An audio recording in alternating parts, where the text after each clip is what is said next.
So in this video, let's take a look at how you can change the language on the iPhone calendar. So at first, what you need to do is to navigate over to the settings app right there.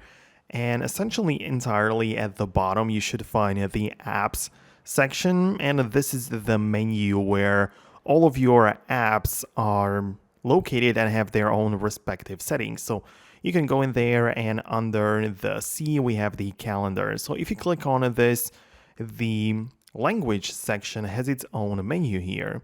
So you can see we have this like blue icon with a globe on it.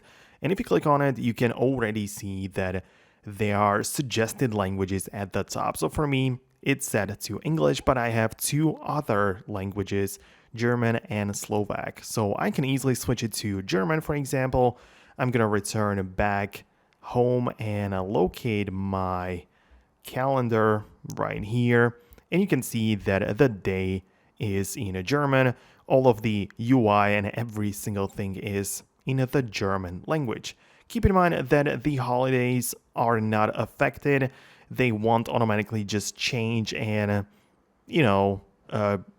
switch to something else. Like I still have some local calendar events being part of my calendar, but only the language is changed. So again, that's part of the settings right there. And you can of course scroll through all of the other languages if you cannot find the one you need to be part of the suggested languages menu.